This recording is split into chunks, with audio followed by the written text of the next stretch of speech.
Ladies and gentlemen, welcome back to the MartiniWorks Podcast. We are so happy that you're here. Congratulations on making it through November. It's December now. And we have probably stated some of the most controversial things to last week's podcast. I've never seen so many people upset, divided, angry. I forgot. Mary Chrysler. Ham or turkey for Thanksgiving. That's right. And I have reason to believe. How'd that turn out? Apparently, I'm the minority. Apparently. You like ham over turkey? Ham is way better than turkey. I did see a lot of people shit talk turkey, unfortunately. Well, turkey's kind of not a fun food to eat. You want to know what's better than ham or turkey that my dad used to make? What's that? Tamales. I mean, tamales are good. That's not, but like. That's what we did for Thanksgiving, though. Yeah, I was going to say, it's not like I wouldn't be mad with that. Thanksgiving food. I wouldn't be mad with that.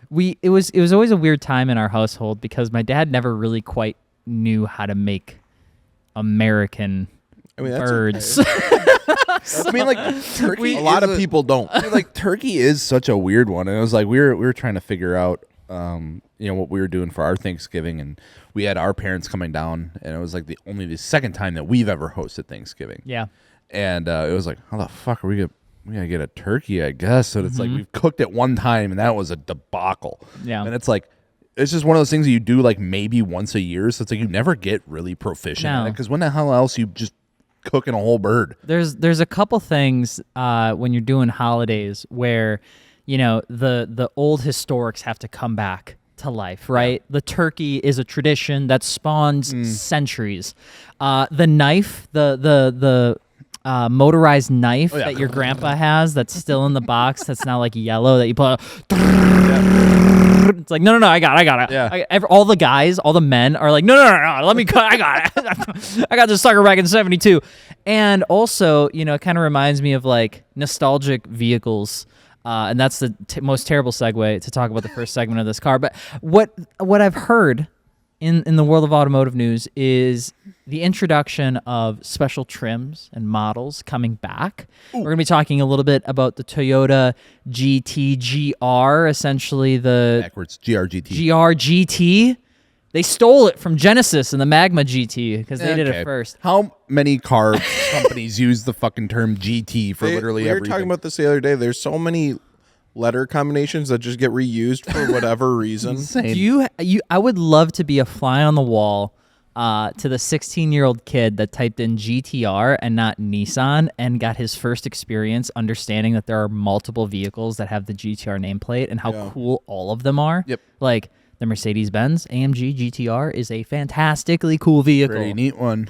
Congratulations to Crispy for buying an AMG GT sick. as well. I think you got a black edition. Super cool spec. I love those cars. Dope pull. I really want one. I'm hoping the podcast community bullies me until I get one because I need one badly. But anyway, there are some other trims, other little hints, other teasers that are coming at us in the world of the automotive culture, and I think Subaru is one of them. Is that right, Dakota? They're so fucking back. Subaru is just Vecna. You can't kill it. Just keeps coming back. Do not Easter egg ruin that for me. Children, and I hope that doesn't age poorly. We don't know what the second half of the season looks like. That's true, yeah. But yeah, Subaru, this was like a little bit ago now, like a month or so ago, it was revealed in Tokyo that there is an STI trim coming back after Subaru stated clearly that they would not be making an STI trim. Possibly two.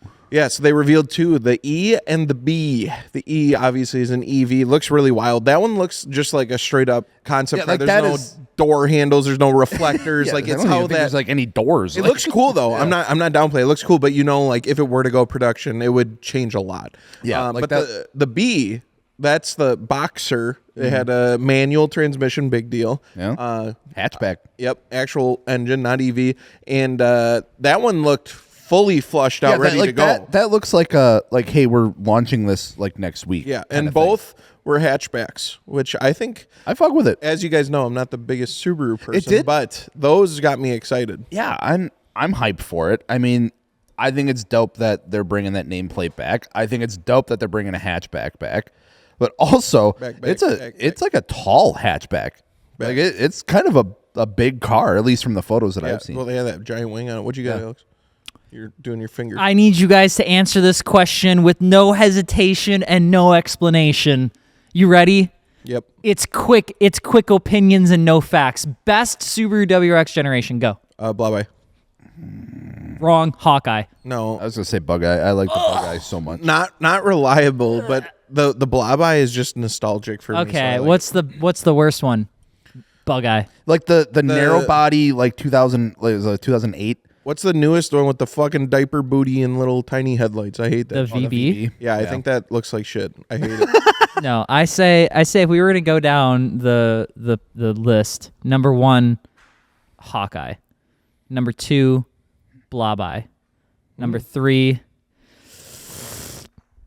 there was like a stink eye or something, wasn't it? Yeah. Like 2012-ish or whatever that one is. The VAs, I think the VAs Okay. look so good. I am not done. I thought that's when you. I'm not done.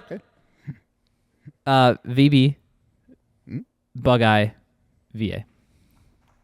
You think the VA coming in last? I'm just not a big fan of it. What the fuck? The Bug-Eye at least has some like nostalgia going for it. You know, you see it. If you see a clean Bug-Eye, you know that man moved heaven and earth to keep that thing rust free. You like know that Bug-Eyes. man had that motherfucking thing in a bubble for decades. Came down in a bubble. He was literally fighting off the concepts of rust in his garage for a Bug-Eye to be Or clean. they've completely just repaneled the whole car.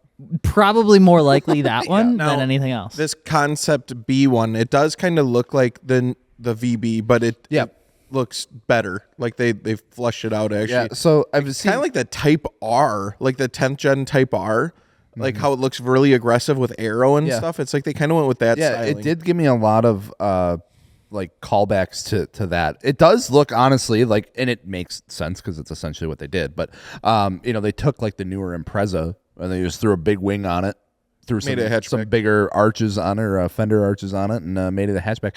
I think it looks decent. The front to me is missing something. It looks a little like too rounded in the front, where the rest is like really like angular. It looks like it's an SUV that got lowered to be a sedan. Well, that's it's the E. That's the E. No. That's the like concept future one. Everybody's infatuation with turbofans on concept cars has me feeling a type of way too. For those that looks don't know, futuristic. turbofans are like that, almost like outside lip on a wheel that usually is a different color, or it has this like protruding teardrop element, and it's meant to looks like- simulate what an old turbofan on a rally car was supposed to do, which was protect the calipers from rocks, to dissipate heat, and in some cases even help with downforce in the way that it pulled in air from the fans. Now, every concept car that I feel like I ever see has turbofans on it. Every Lamborghini I see has turbofans especially if on it's it. an EV. Dude, it's like the unofficial official wheel Yeah, like, design of That 2026. turbofan style became like the future look somehow. Sorry. And I don't know why.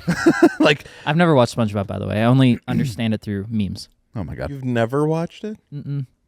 All I know That is I know explains a memes lot. and very It does. specific moments and gifs. I'd have never watched like Should SpongeBob. probably watch it. Yeah, you should catch up. Anyway, do you guys think the E version compared to the B version, which let's say they dropped both, what do you think sales would be like? Do you think one would slaughter the other? Do you think it'd be kind of even? I do think that the B would slaughter the E.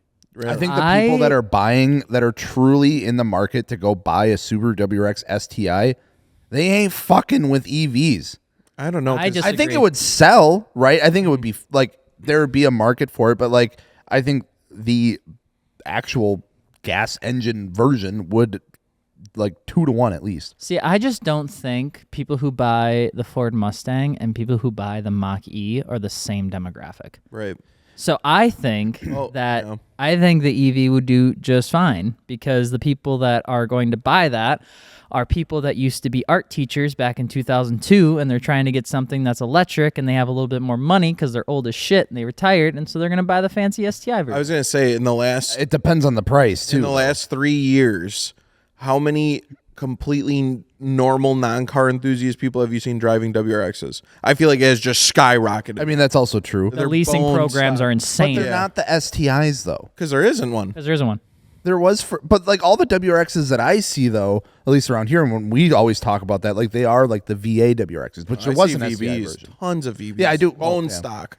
Yeah, that's a good. I don't know. I still think that the gas version would blow it out of the water. See, I think everybody wants to say that, but like the more time I've spent with these like newer platforms that are kind of taking a little bit of a hint to like the old past, the EVs I think are what allow these car manufacturers to even make the IC versions, and I think they're putting more technology in the EV version to be more competitive right out of the gate. And that's fine.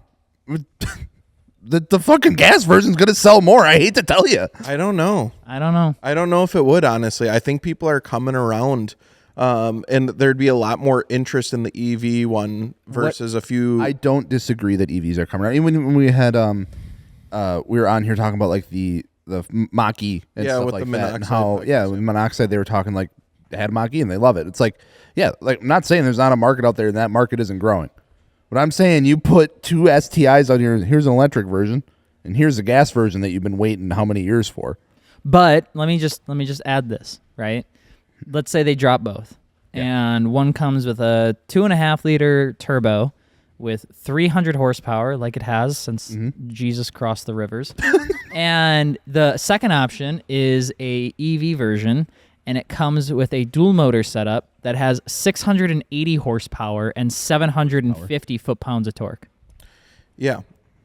How would you not want to have that? I'm not trying to be that guy. I'm just saying, like, you got to remember too, car enthusiasts are such a small percentage of the actual market that's buying cars. What we would choose as car enthusiasts, I would say car enthusiasts would definitely buy the STI, but I'm thinking Gen Pop, them people in Teslas that got excited about it but are kind of bored of it and want to get something new, and all these people that are going into the EV market, I think they would be all over that. I think you bring up a really interesting point about the idea that I always consider Tesla people as like first time 16-year-old just got my license car people. Here's why. There's so many people. No, just hear me out here. When I first went to my very first like Tesla group thing in California, and they were talking about having modified Teslas, I saw the very same type of mods that I saw on a $120,000 Tesla as I did on the $3,000 Honda Civic that was sitting in the parking lot at my high school back in 2010. It was like the same, I want to express myself, I want to do something new, but they didn't know anything about anything, so everything they chose was wrong. If you get a Tesla, you are automatically obligated to wrap it some shit matte wrap.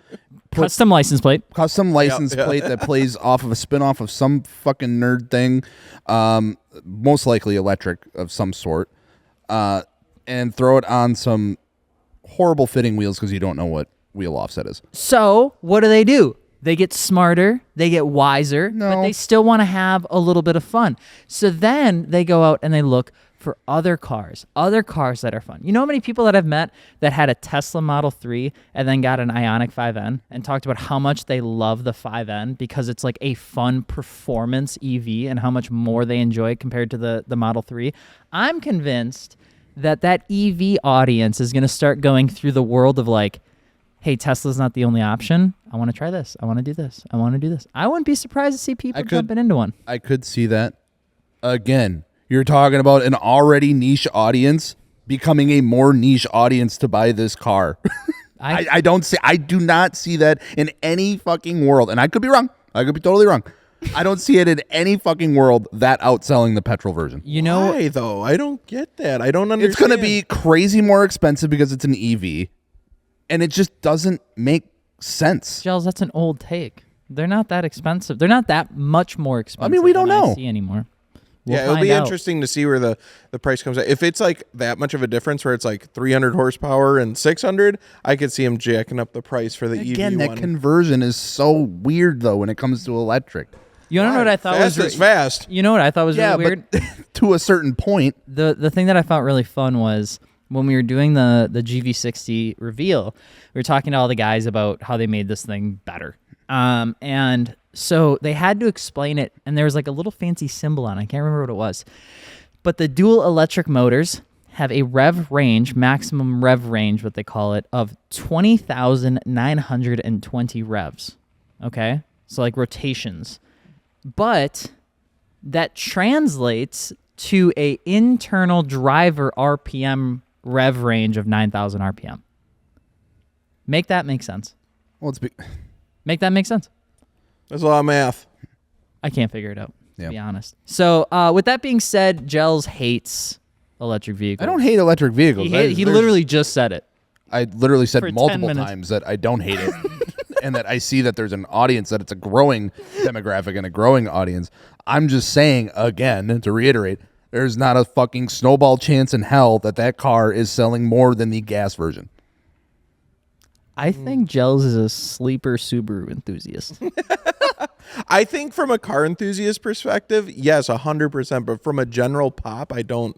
I think it could be close. I think it would be close. I don't think the general pop is going to give a flying fuck about that car. Dude, you say that, but again, we just talked about how are all these general population people driving WRXs? I don't know. That Lease came out of programs. nowhere. We never Lease would have predicted that. Lease programs. It's all the financing. The financing, Exactly. ladies and gentlemen, and is they're what doing makes that on EVs too. Yeah, it's what Because makes they can't fucking sell them. Yeah, but they are now, and now they're because littered everywhere. giving. What was it? That Dodge fucking Charger or whatever. There was like Challenger. $99 a month or some crazy deal. Honestly, I've seen deals like that, and I've almost bought a car off that principle. The Nissan Leaf was like $79 a month for like goddamn 10 crazy. years. That was That's nuts. crazy. I drive around little Appleton, Wisconsin, and I see fucking 8 Tesla trucks, Cyber trucks. I think we just see the one a lot. No, dude, I've seen multiple because there's wrapped black ones. I've seen an orange one. I've seen a Green Bay Again. Packer one. I've seen a silver one. Speaking about cars It's that growing. I feel like seeing an actual silver one is rare because, like I said, they're all wrapped some shitty. So I want to spend a second here because Gels hates electric vehicles, so we got to change the subject before he gets really pissed off. There's a car out there that I got a lot of love for from Vehicle Virgins. I was talking to him, and we were talking about different types of cars that have been released in 2025. I wanted to get your guys' thoughts since we're coming to the end of this year. And I said, what's an underrated car that you drove that you really enjoy? And he's like, oh, yeah, I got one. The Dodge Sixpack. Have you heard of this car before? Yeah, I think we talked about it with the monoxide guys. Six-pack. Yeah. So it's a Dodge to start it off with, but it's got a 3-liter straight 6 engine with twin counter-rotating turbochargers, and it has, I think, what did it say? It's got 9.5 to 1 compression, 550 horsepower, and 531 foot-pounds of torque. Why is the counter rotating? It's marketing, No, brother. That I was gonna makes say- no fucking okay. Balances. And so I looked at it. It's kind of a good-looking car. Let me see. I'm not against It it. doesn't look like it. Kind of just looks like the EV one. Yeah, it looks like it's 100% the EV with an actual gas engine in it. That's Yeah, what it but looks it's kind of cool. I just didn't know that this car even existed. like. Yeah. Like I said, we were talking about with the monoxide guys. I believe they brought it up. Really? Yeah. Twin turbo, Straight 6-cylinder is pretty sick. That's what I'm saying. That's pretty sick. It's a brand new engine apparently, which scares me a little bit. But Yeah, especially with Dodge.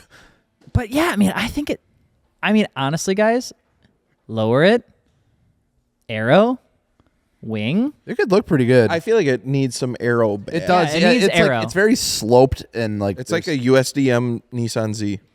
yeah. But with 550 horsepower, that'd be fun. I wonder how it drives. Anyway, with that being said, Probably we're like going to a take a boat. small break, but not before we talk about our official partner, the MartiniWorks Podcast, Dakota. Conti. Thank you. I love Continental tires, and now is the time.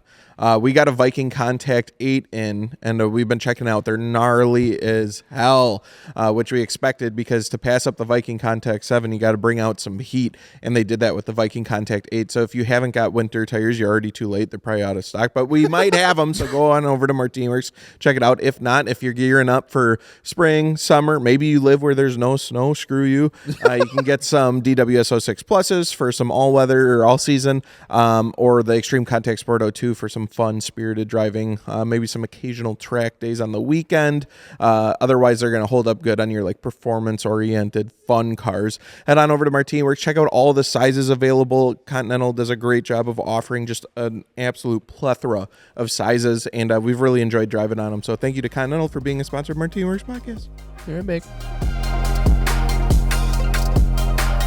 So we've spent the last few weeks, first off, getting all ready for Black Friday, Cyber Monday, which, by the way, if you guys and gals pick something up, during the month of November. Thank you so much. Thank you. Thank you for trusting us to help you with your car build. It does mean the world. We read all of the order notes. We smile and giggle when we see really cool packages come through, wheels and tires and performance Our parts. warehouse is fucking crazy right now. Yeah, that's going nuts. But we looked at some of the numbers, and we're so thankful for you guys listening and talking to us. Yeah, we saw all the notes with the podcast mentioned. So shout out you guys. Thank you so much. Yeah, seriously.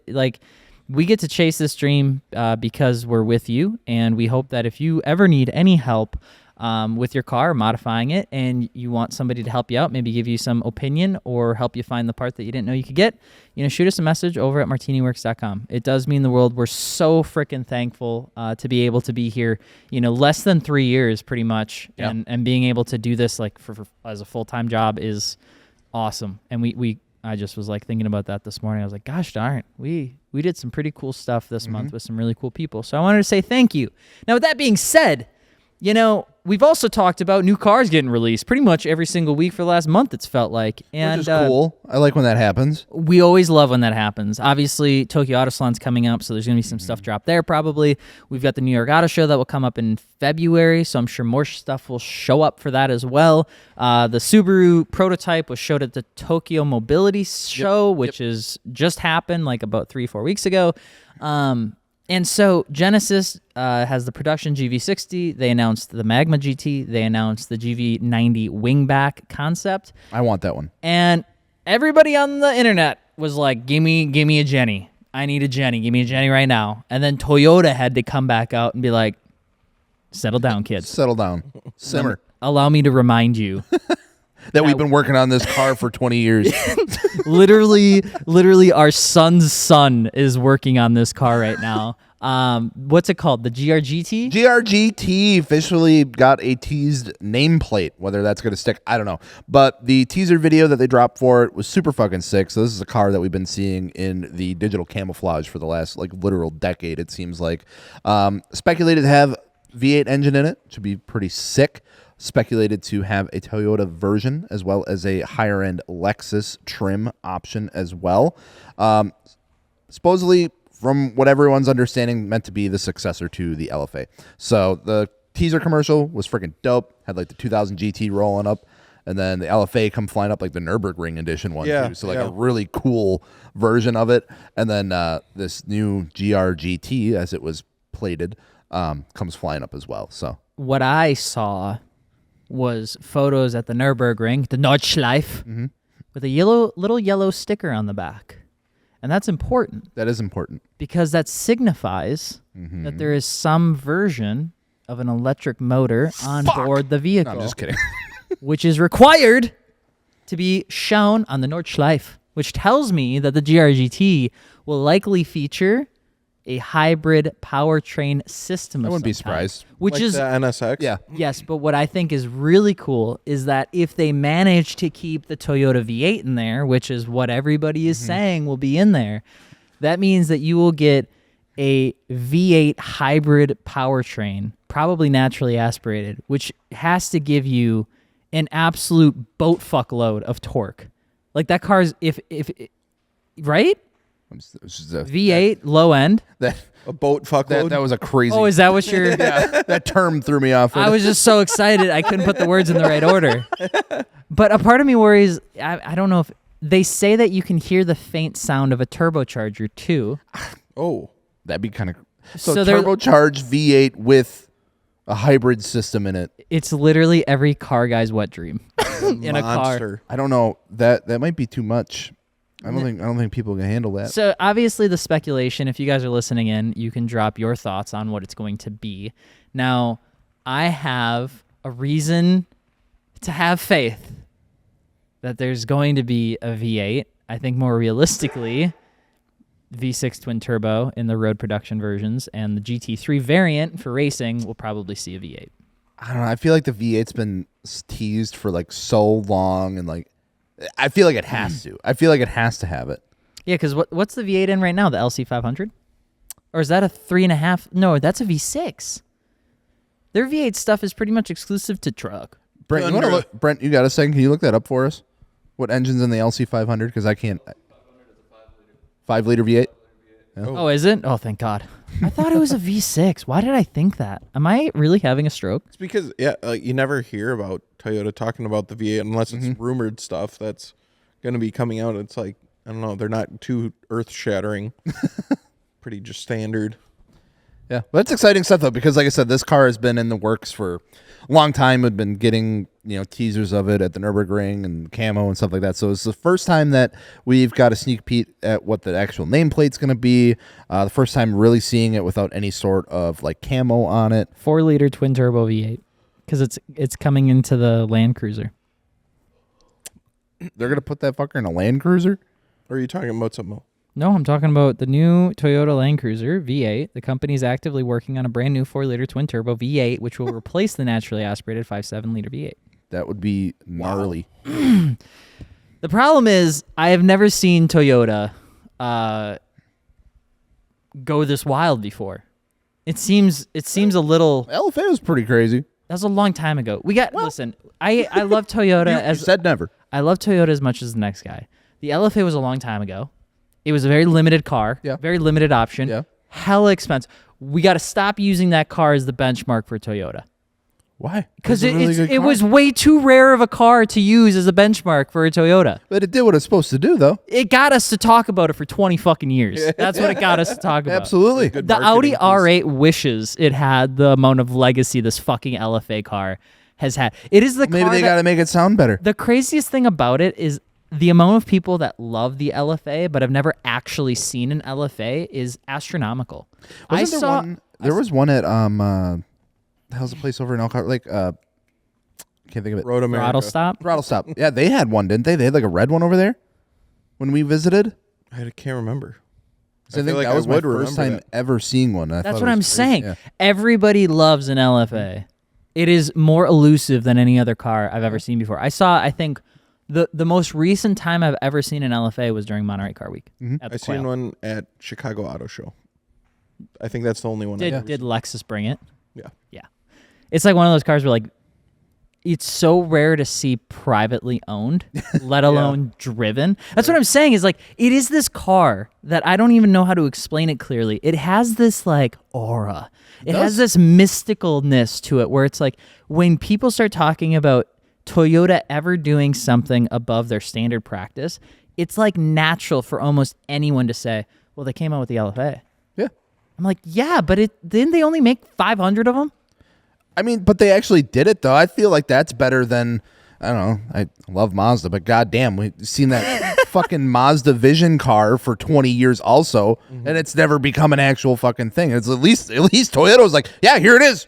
To be fair, Toyota does also lag on their prototypes for quite a long time. And what's the difference between that and anything that like Lamborghini does with their like special edition ones? But like we're using a Halo car to baseline, like a GRT6.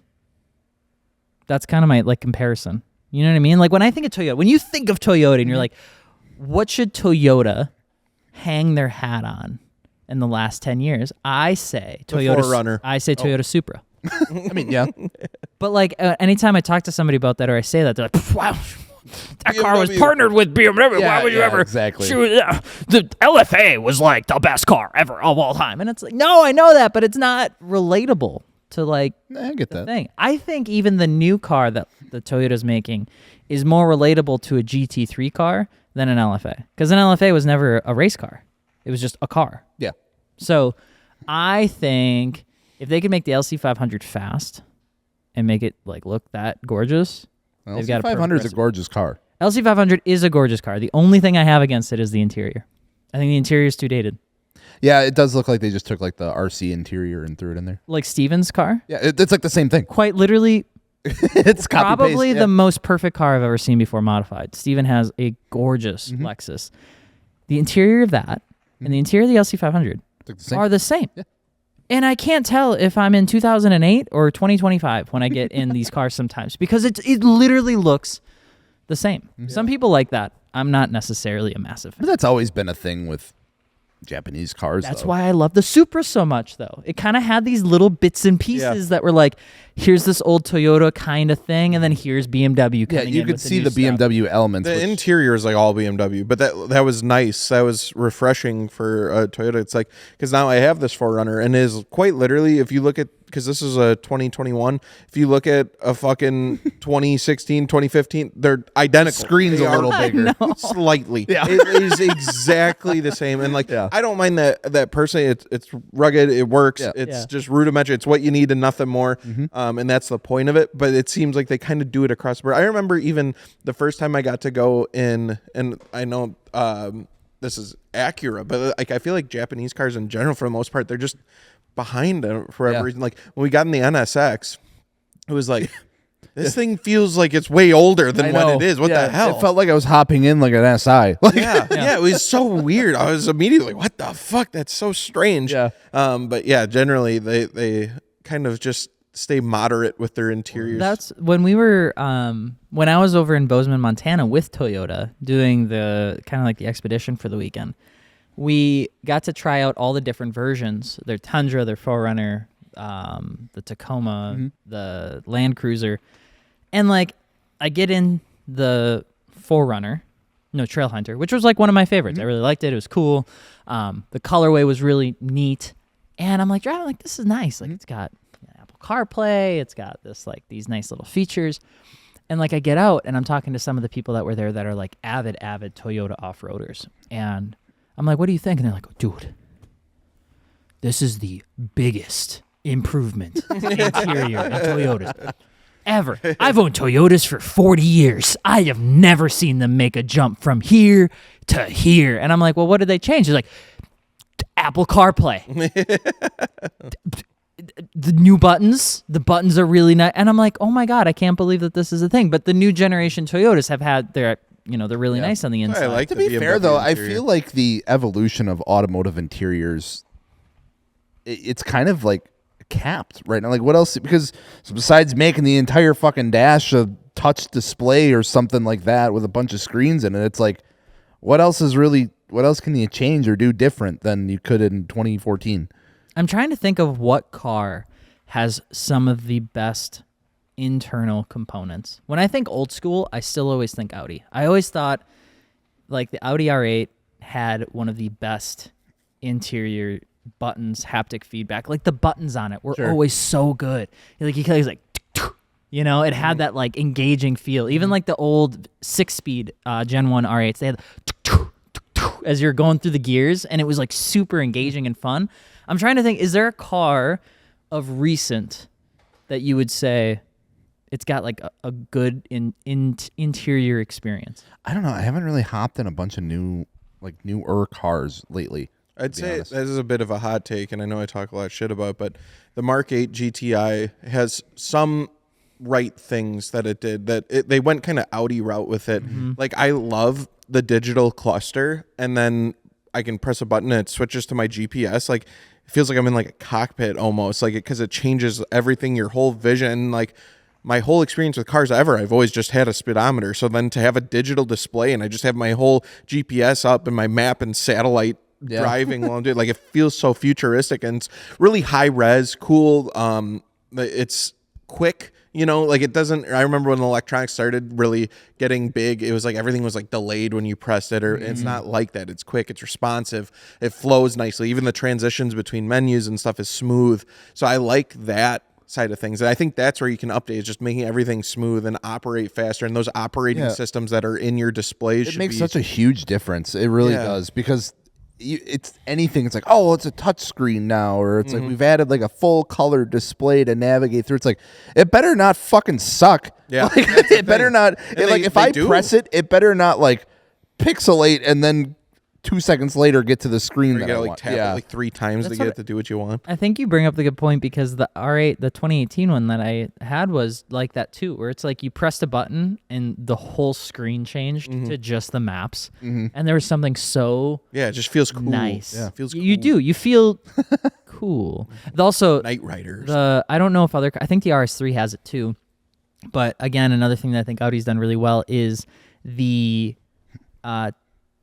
climate control knobs as they turn, click, and the display is inside the knob. Oh, the knob itself. Yeah, I think that's cool. And that, like, the TISM community, that makes me very happy. Like, I like that it's like, tick, tick, tick, tick, tick, and then it goes, oh, dude, tactile buttons, underrated. You know what's a really good interior? It's not as recent, but I always thought Honda killed it, and they're way ahead of the time with S2K. Like, the digital cluster that's in it, where everything is, how it works, the little, like, secret compartments that are in it. Like, it's just a good, proper interior. You know what? Interior has had me in a stranglehold, but the wrong way, in terms of I wanted to murder it.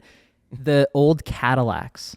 Like the ATS 2.0s from like 27. No. So they didn't have like a button for the climate control. It is a vertical chromish slider that you just sensually move your finger up. What the hell? And it raises the temperature, or you bring it back down. Oh, yeah. But it is so difficult to operate if you are driving and you are trying to change the temperature, and you're busy that's awful. You're busy That's awful. doing the old 1-2 with the center console, trying to figure out how to get the temperature right. I can already see myself struggling with that. And you would hate it. Imagine that at night, and you're like, oh my god, Jesus And the rest of the center console, I remember this because my mom had the 2.0T. It's all piano black. Oh. So not only are Mazda does that not shit only too. are you missing like the control You're 80% of the scratching time, it all the high hell. Fingerprint your the hell out of it. dirty little fingerprints are all over the center console. Then when you're back during the daytime and you like look at the center, you're like, what in the hell? We need to get piano black out of the interiors of cars. I'm done with it. I remember The exterior too. I've seen it a lot on like the exterior lately. the too. Z's have it. Yeah, the Z's had it. Like any like little like under like the bumpers. Even or, like when you try to clean it doesn't even clean up right. Like it leaves water spots. Scratches so easily too. and- Like stop it. Yeah, it doesn't work good. Like the only time piano black stuff like that looks good is when you peel that plastic off and you look at it. That's the one time it looks good, and then All immediately after it's destroyed. Yeah, all downhill from there. Yeah, it really is. That's why I keep it on all the time. I can't do that. That's almost worse. I'd rather see it dirty than to leave the plastic film on. I would say though, out of the cars that I've owned, the biggest gripe that I've had about any of them has been with my fucking BMW. I got a 2011, and I think it must be a weird year. Like it was like the in between year before like they went to like the screens, and then like all this other stuff before I got like I don't know. The fucking key fob situation with that car. It's like, hey, here's like the key fob like every modern fucking car has, except just keeping it in your pocket and using the push to start button. You have to insert it into its little cubby and then press it in, and then you can start. Like, S2K was plagued by that also. Yeah, because they had to put the key in, and then turn it, then press the button. So it's like, why? What is... Yeah. So I dropped it off at a Johnny's shop the other day to get detailed, and the guy called me. He's like, "How the hell you start this thing?" He's like, "It's not starting." I'm like, "Oh, you got to put the key in its home." And he's like, "Well, that's stupid." I'm like, "Yeah, I know." It is. It is. That defeats the whole I know, it purpose does. of It's push like, to start. what? You might as well just have a key if you're going to already... Exactly. It's crazy.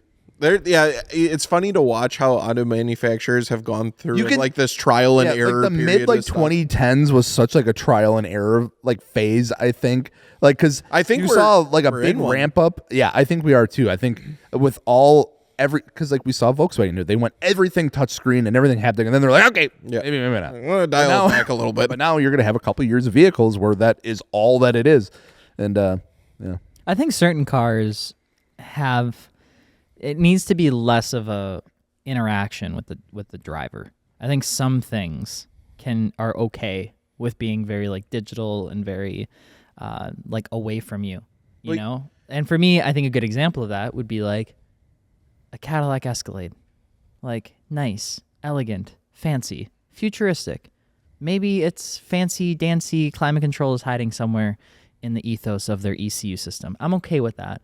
But in a sports compact car like a GR Corolla or a GTI or something like that, I feel like those cars are built and engineered around giving you a sense of like driving fun. Yeah. And I think the interaction of you with the car goes past just like the pedal and the shift knob if one exists, but also all the other stuff you do with the car when you interact with it. And I think when you have a touch screen, you lose that tactile feedback. When you start going into even when they started changing to electronically assisted to fully electric steering columns, you lose a little bit of that. When you start getting rev hangs, you lose a little bit more of that. And I think that's when people start buying these like newer sports cars with analog systems like a manual transmission, and people say, well, I don't like it. Yeah. A lot of times it's because these vehicle manufacturers are like putting non-tactile things into tactile experiences with cars. I think that's what the Z suffered with a lot. Yeah, it was a struggle bus because it's like everybody's like, it's manual and it should feel good. I wanted to like that car so much. But like you said, yeah, it was just like it felt like they just put it there, but then it was assisted by everything, and it just like counteracted itself so much. It was like you're shifting manual, and it's like it's gonna be slower, but it's like it feels like my fucking Equinox when I'd hit the auto, like the paddle shifter on it. Mm-hmm. It's like it's okay. I'm just selecting gear at this point. I'm not really doing anything. Yeah. Versus, there are some cars, I would say, newer ones that have, that come in a DCT or an automatic only, that kind of get dogged on, that I think are really worth, their weight in gold. I think they're a great Supra was a great car. example. Like a Supra is a good car. I think 911s can be great automatics. I just think it depends on the experience. The Z had and should be and will be, go on the record, it will be a great car. When it comes down in price. It may not be a great car now, but the new Nissan Z will be a great car in like 3 years. Yeah. I can almost guarantee it, because you've already seen people like Chris Forsberg took one that got totaled out of from a guy that had one, and he turned it into a GLGT car. Yeah. And he's like, honestly, dollar for dollar, you couldn't beat this. Yeah, it's still like the car is a winner of a platform. Don't get me wrong, like rear-wheel drive, sports coupe, V6 twin turbo, like solid platform. It was a fun car to like. In reality, like it was a fun car to drive. It's just like it left you wanting so much more with just the general feedback of it, and it was both for the manual and I would say the automatic too. Like we got the chance to have that automatic one here for a little bit, and I drove that one a little bit to test it out, and it was like expecting like how the Supra transmission is, like to shift quick. I'm like, okay, well the manual one had such a bad rev hang. At least this one, should be like but like it should like shift.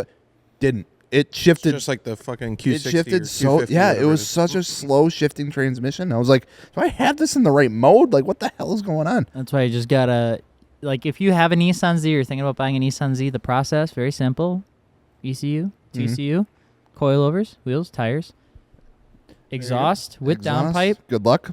And you're done. Don't do anything else. You got a great car from there. I will say though that if you're trying to get dollar for dollar, the answer remains the same. Just get a Supra. It's still the Supra right now. It really is. Like right now, the Supra cannot be beat in the price point that it's at what you can get. It can't be beat. Mm-hmm. With that being said, you wanna know what can be beat?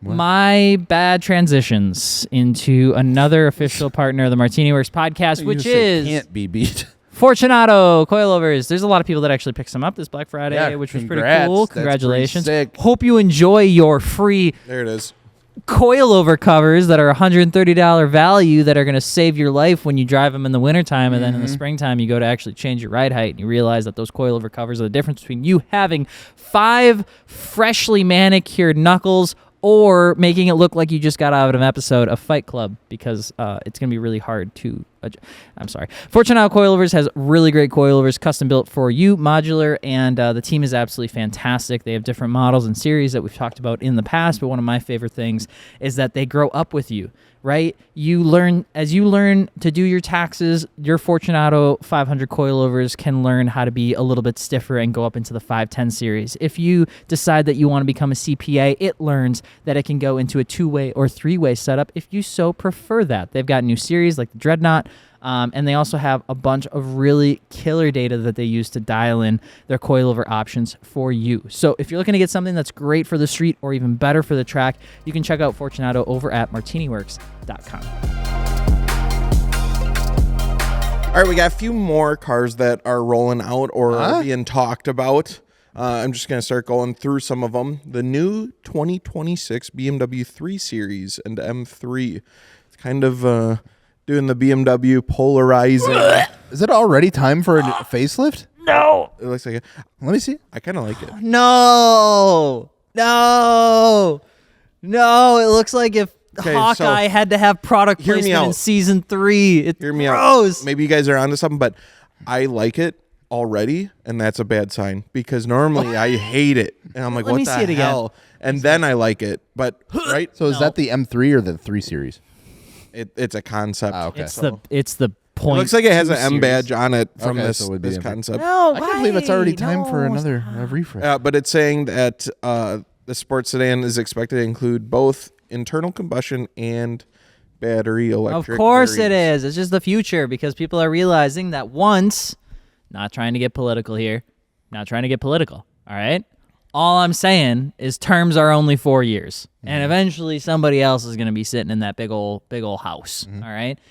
And when that happens, if that person is not aligned with the previous person's disposition on internally combustion vehicles, you're going to watch everyone race back towards electrification like it was happening just a couple years ago. I don't think it's a bad thing. So I think for a lot of companies- I don't think it's a bad thing for them. I think a lot of companies are just kind of like, Makes sense. we're going to do both, and we're just going to wait. Like, we're just going to wait this one out. I will say, though, I don't like that because, let me be clear, I think that they should do their design language testing on literally fucking any other model than the 3 Series. Go make an M6 Grand Coupe short nose thing and put it over there. The M3 and the M4 and the M2 have very specific design languages that work very, very well. Keep it like that. I say you just let them cook because they have done very well. Yeah. Yeah, they also made the X7M. Yeah. Okay. There is some bad ones. I got another one for you guys. It's kind of wild. The 2026 Chevy Corvette SUV.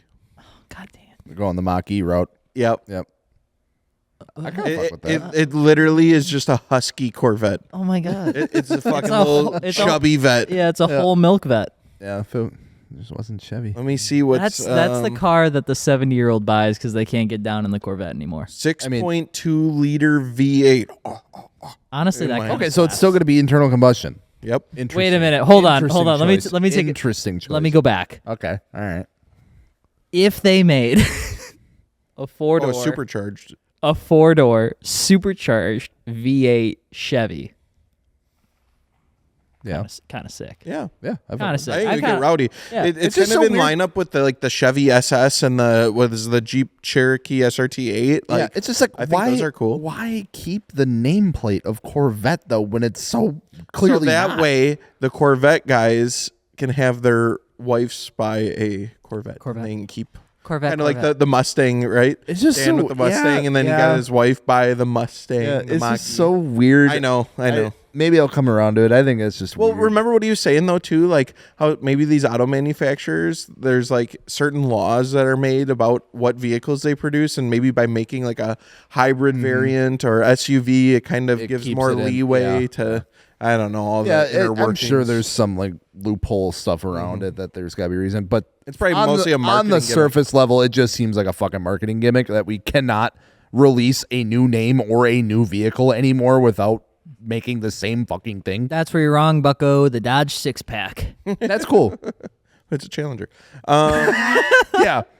Okay, got another one. The 2026 Ferrari. I feel like I've been hearing about this for so long. EV SUV. I have seen this SUV Really? from Ferrari forever. Yeah, because right when Didn't they say they would never make an SUV? no, But they did, but Well, they haven't. Technically. But they did. No, Lamborghini, not an SUV. Lamborghini came out with its what's it called? Urus. The Urus. Yeah, yes, and they like how quadrupled sick- their sales. Yeah, that's So been then the- Ferrari's like, okay, well, like, But you see how they named it something completely different because yeah. Well, I mean, they're not calling it the 458 Here, Italia. I will say Ferrari 100% priced them in this like insane market. But I saw a Ferrari Purosangue in person a couple Bless you. times. I know. It is the most gorgeous SUV ever made. It is like perfect. SUV, not SUV. SUV, not SUV. Okay. V12 Yeah, that's rowdy. and that SUV, not SUV. It has the most gorgeous sculpted like rear quarter that's like all one piece. And the wheels are ginormous. They're massive. I think they're 22, 23s That's or crazy. something like that. But the one that I saw, get this. I don't know if it was a factory option or if it was just at the because I saw it when I was in Maranello. had carbon ceramics on it. Yeah. Imagine carbon ceramics on a 22-inch diameter wheel. So extra. Like 10 grand. 30 Yeah. for those to get replaced. Could you? Oh my god! Dude, I saw it. That's why everybody says the budget version is the Mazda, Dude. Mazda CX-5.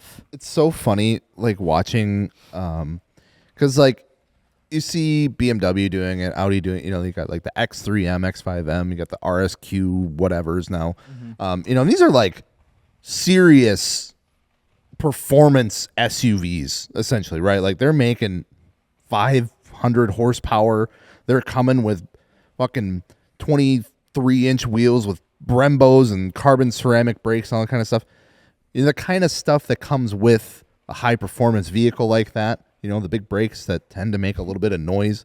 And it was like, I saw this one TikTok, and it was like, they were like backing up, and the brakes were squealing a little bit. And it was like some like high-performance SUV, and they're like, spent 70 grand on this car, and the damn brakes squeak. And all the comments are like, well, what'd you fucking expect? You bought a performance SUV. Like, Yeah.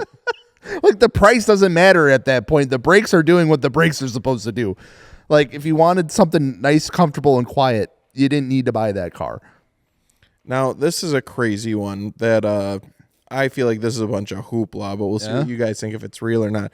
It says there, it's been hinted. I've never heard of this. Okay. The 2026 Ford Mustang Raptor. And they got the goofiest goddamn image of this fucking overland Mustang. Okay. with I a was light like, bar. I'm like, is this gonna be like just a super high performance one, but it's an off-road Mustang? This reminds me I don't when know we about did that video of Gels searching up the Mazda RX-9. Yep. I feel like that has a higher chance. I guess, I don't know. They made the Raptor version of the Bronco. That was sick. badass. I remember my first time seeing one of them. We were like rolling down the road. I was like, man, that Bronco looks fucking big. Yeah. Like, that shit wide. And then I saw like the Raptor badge. I was like, holy fuck. $100,000. Yeah, we looked at it. I think, we were like going down to like Tennessee or something. Yeah. We're like, what is, like, that thing looks different. So, like, I I really don't know. I wouldn't put it past Ford. They make 3 million trims of the Mustang, so why wouldn't they do Raptor? Might at as some well point? do an But off-road one. I haven't heard much about that, and I don't really see where that would fit in with the rest of the Mustang lineup too much. I was still looking at the Ferrari Purosangue. I'm sorry. Really want that, huh? I would really like one. Yes, if I could go Straight in that 430. You know what? I need about a baker's dozen. The one thing that I love about Ferraris are their engines. They sound magnificent, and I think there's some really ugly Ferraris out there That sound really cool. that sound fantastic, and I would like to own all the ugly Ferraris because I think I have a better chance of making an ugly Ferrari pretty than I do of buying a handsome looking Ferrari with the engine that I want, because all of those ones are really fucking expensive. Yeah. But you can get, I think, what are they called? Is it the California? There's an old, like, mid 2010 long nose, short, snubby ass that came with a V12. Oh, I thought that's what you were talking about. I thought No, that's what that was. The Purosangue? Yeah, that's what I picked. The one that you just talked about is what I pictured with. No, the Purosangue is a beautiful, Yeah, maybe I guess I got it. immaculate, perfect car. Purosangue. There's so many vowels in it. Yeah, it's a tough one to get used to. That's the Purosangue. Oh shit. Okay, yeah, that's not what I was thinking of. Yeah, and then Mazda made their own version that looks identical for $47,550. Oh, okay. We'll get that. Fuck, man, I might put the V12 in that Mazda. instead. Just put Ferrari badges on it. Yeah, no one will know. Alibaba I wouldn't know. Yeah, well, I yeah. can't pronounce it. Like shit. I'm trying to think of what else. Any other new cars? So, okay, I mean, we might have said this before, but after hearing all of that, is there anything you would be excited or would want to see from a manufacturer? It doesn't necessarily need to be a reboot of an old car, but maybe you want to see a manufacturer pump something out. I'm done with the reboots, man. Yeah. Fucking make something new and put it under a new Toyota title. is. Toyota Good. is. That's $150,000 car. Technically, at least. so is Well, Subaru with their I'll never- EV thing that Gels hates. Yes. Yeah. Well, yeah. No, but it's that's still kind an of a- STI Yeah, it's still or WRX STI. I E-type or whatever the fuck it is. I don't know. I love it. I know the nostalgia shit runs strong and it works. I'm guilty of it myself. But at some point, there's got to be a new Supra, a new Mustang, a new fucking... Why do you want... Like, okay, Gels, Yeah. let's flip the script, bub. Mm-hmm. And you can't say rotary. You have to start fresh. Mm-hmm. What do you build? What do I build? Yeah, what would you build? Give me the specs of the Gels, the GA001. The GTR STIRS. What would you build? GT. Come on, hit me with it. Honestly, like I look at the wingback that Genesis did, and I fuck with that heavy, and I think that's dope. Four-door wagon. Yeah. Yeah. A wagon? You want a wagon? I want a I'm power for that. wagon. Any manufacturer, I'd be down for them to produce a fucking dope wagon. Mm-hmm. I'd be excited about any manufacturer doing it. It'd be just really cool though if we got like not $150,000 wagon. That's the thing. It's like Yeah. I don't know. I guess I don't know what the answer is, right? But that's not for me to fucking decide. That's these manufacturers to do it.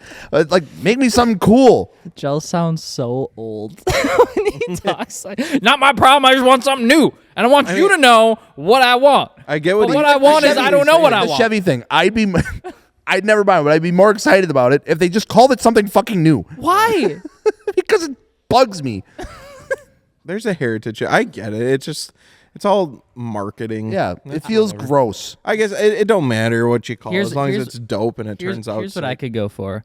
I could go for Jeep making a reliable vehicle, Chrysler not making dog water cars. I could go can't for think of a Chrysler Mazda maybe having a little fun in a vehicle that is not a Miata. Yeah, that'd be dope. Yeah. Yeah, Mazda, step it up. I would love to what I'm talking see Honda bring back a rear-wheel drive configuration car of Yes. any kind. Yes. I would love to see Audi get their shit back in order for a nice, consistent quality interior, and they can go back to being known for something that isn't, there were no BMWs for sale in my area. I'd love to see Porsche not be Porsche price, because that's disgusting right now. Chevy, honestly, and GM, I think they're doing just fine. I think GM is doing solid. I think Ford's Cadillac. doing better. I think the Cadillac brand is in the best position ever. They've got the black wings, super hot. Cadillac Escalade, super hot. They got a little EV arm, super hot. Wait. I'm interested. You made me think about something when you were saying that. So, like, I think Toyota's done a really good job at that, like, $40,000 to $50,000 market. And I feel like back in the day, the USDM manufacturers were doing a good job with, like, Focus RS, Focus ST, Chevy Cobalt SS, Dodge Neon SRT4. I know that's going a little bit back. $22,000. Like, I would love for them to get in that war again of making like entry-level sports cars. I would really like to see the USDM manufacturers get something, because right now it's like they just have this like top-of-the-line crazy psycho shit. It's crazy because so much of that is derived. A lot of people think that it's like bottom up with those sort of ideas, but in vehicle manufacturing from an OE side, it is so much determined by the key executive people in that company. Because if they don't see value in doing something like that, nobody will be able to do anything like that. Like a lot of the success of the early 2000s with Dodge was Tom Gale. Like he was the one that came across and decided to make the Viper out of fucking spare parts he could find. He was the one that went to SEMA and saw all the JDM cars and all the sport compact cars and then came back and said, we need to make something for this audience, and then made the SRT4. So like the guy wasn't like, oh, just some random engineer. Like he was the guy of guys in that company that decided to do it, and then he made it possible. Yeah. I want to change my answer about what you asked me earlier. I would go back and do what fucking Scion did. They introduced that like budget sports car again. Mm-hmm. So what would be the engine of the budget sports car? What would you do?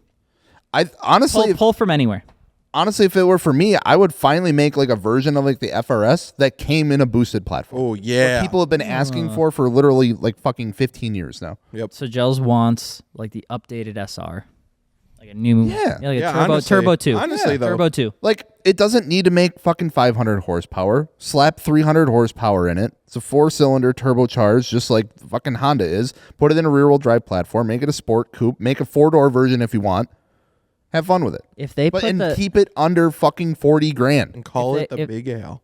If they put the Big L 3-cylinder turbo into a GR86 and then reinforce fun. what they need to, it'd be perfect. Be fun. 300 horsepower. That's got to be fun, right? That gets you where you need to it's go. just like I'm looking at like what drew me to like the FRS, and it was like it was well within my budget.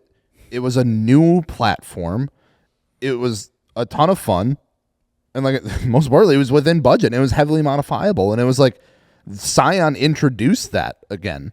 I think that car was a great car. Scion also was a great decision by Toyota. Yeah, it was an interesting brand. We need another Scion. And honestly, if you kind of think about it, it's like, even though it is more expensive, like Hyundai has kind of done that with like their N line in a sense. Like it's not like super high tier. Like it's still pretty expensive for like the new stuff, but it's like they're completely new platforms. Like you look like the Elantra N, the fucking Kona N, like those are completely new vehicles because they're a newer brand. But like, I like that. I think and I think that's why I give more credit to them than ever before. It's like even like the Ioniq 5N, the Ioniq 6N, those cars are so uniquely different in the marketplace and like the totality of cars, where it's like they are probably one of the most successful, affordable, sport, compact EV vehicles that you can buy. And they now like own this segment that like didn't exist before. So I agree with the concept of like, it's nice to have something fresh or something different. It's just everything is very expensive. I know, it's so hard to get excited about like these newer cars that are coming out because it's like Honda Prelude. It's $60,000. $60,000 for a 200 horsepower Prelude, and it's like, I don't want that. No one wants that. And it's like, talking about the Genesis stuff is dope too, but it's like that's a hefty price point. It's like it's cool. Doesn't really excite me. I think it's cool that we'll be able to see it and that they're still doing stuff. Like I think it's cool that manufacturers are doing stuff, but like it seems like everything that comes out that is even slightly exciting is over six figures. That's what I'm saying. That's what I was like, bring back them entry-level sports cars. I want to see, that's where I think Dodge did such a good job with it. Bring me back something that's kind of shitty, but fun as hell. Yeah, rowdy. Yeah, I'm rowdy. I can drop some money on, do some bolt-ons. I want somebody who had a cause a mullet. ruckus. I want somebody who had a mullet to make the decision on what the powertrain was in my car. Yes. I want no mufflers from the factory type shit. Real thing, by the way. Yeah, that's Factory what G4. gauge pods in the A-pillar. Mm-hmm. Bring back some of that stuff. Man, we were living. Yeah. Those were the days. All right. With that being said, we want to say thank you so much for listening to this episode of the MartiniWorks podcast, but not before Gels talks about... Final sponsor? Yeah. Yeah, keep them cars clean, gentlemen. Finally got my car detailed, and I've never felt so happier. That car was a little rough, but I should have been keeping it clean with some Melco Automotive, the official sponsor of MartiniWorks Podcast. And we've been using that stuff for a long, long time and putting it through its paces, whether you're looking for some quick detail and stuff on the go, if you need a show bag to get your car looking good for the show, whether you're looking to do a complete, full detail on your car inside and out, maybe do some paint correction, things like that. They have a ton of fantastic options for stuff. It's not the cheapest stuff out there, but that's because it does do a really good job. We tried a handful, more than a handful of products to bring onto the MartiniWorks website, and Melco was the one that we decided to go with because it got the job done. The brand's been around for a long time. They're constantly improving their product, which I think is a huge thing. So they have them on the website. You can check them out at MartiniWorks.com. We put together some packages for you. So if you're looking for like that quick grab and go show kit, if you're looking for just some wheel cleaners, things like that, maybe you're just looking for some interior stuff that's not going to be like super slimy or like leave that like weird finish on your steering wheel or make everything look super slick. They do an incredible job. They've kept our cars clean for the last couple of years here, and they're always in, our go bag whenever we go to a show. So check out Melco Automotive, MartiniWorks.com, and thank you so much for sponsoring the podcast. Bye. Have a great weekend, everybody.